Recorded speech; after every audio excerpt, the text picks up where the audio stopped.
அனைவருக்கும் வணக்கம். மகாபாரத யுத்தம் முடிந்த பின்பு ராஜசூய யஜ்ஞம், அதாவது ராஜசூய வேள்வி என்பதை நடத்துகிறார் தர்மர். அந்த வேள்விக்கு வந்தவர்களுக்கு முறைப்படி எல்லா மரியாதையும் கொடுக்கப்பட்டது. எல்லா விதமான தான தர்மங்களும் செய்யப்பட்டன. அந்த வேள்வி முடிந்த பின்பு எல்லோரும் அமர்ந்து பேசி கொண்டிருக்கிறாங்க. எல்லாரும் உட்காந்து அப்படி பேசிகிட்டு இருக்காங்க. அப்போ ஒரு கீரி பிள்ளை எங்கிறதோ வேகமாக ஓடி வருது. அதனுடைய முன்பக்கம் மட்டும், அதாவது தலையிலிருந்து வயிறு வரைக்கும் தங்க நிறமாக இருக்குது. மீதி எல்லா பக்கமும் வழக்கம் போல் இருக்கிற கீரி பிள்ளை மாதிரியே இருக்குது. அது வேகமாக வந்து யாகம் நடந்த இடத்துல எல்லாம் உருண்டு உருண்டு உருண்டு உருண்டு பார்க்கும்.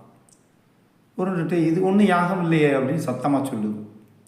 தர்மருக்கு திகீருங்குது. என்ன இது, ஒரு கீரி பிள்ளை பேசுது, இது யாகமே இல்லையே அப்படிங்குதே அப்படின்ட்டு கீரி பிள்ளையே நில்லு நில்லு என்ன நடந்தது அப்படின்னு கேட்குறாரு. அப்போ அவர் சொல்லுது, பல வருஷங்களுக்கு முன்னாடி இந்த பகுதியில் ஒரு பெரிய பஞ்சம் வந்தது.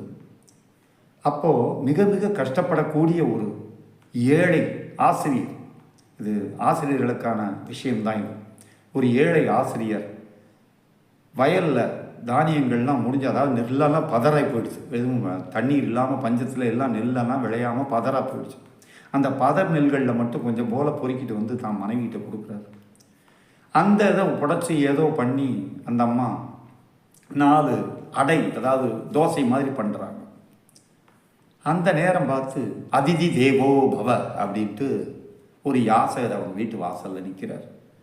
இவங்களுமே 2 நாளாக சாப்பிடலை.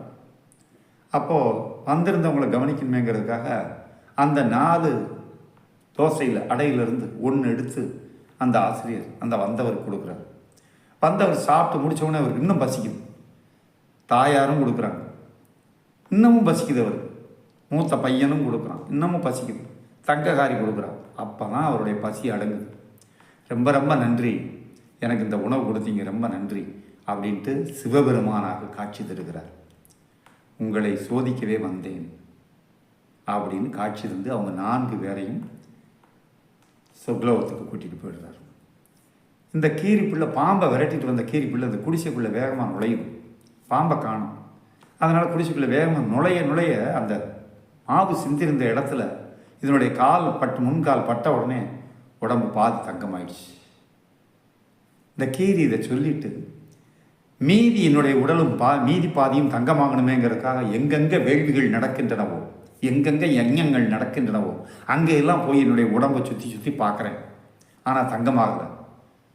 ஒரு தனக்கென்று எதுவுமே இல்லாத ஒரு ஏழை, ஒரு ஆசிரியர் பிரதிபலனை எதிர்பார்க்காமல் செய்யப்படுகிற தானம் மிகச்சிறந்தது அப்படிங்கிறத இந்த கீரி பிள்ளை இந்த கதை வாயிலாக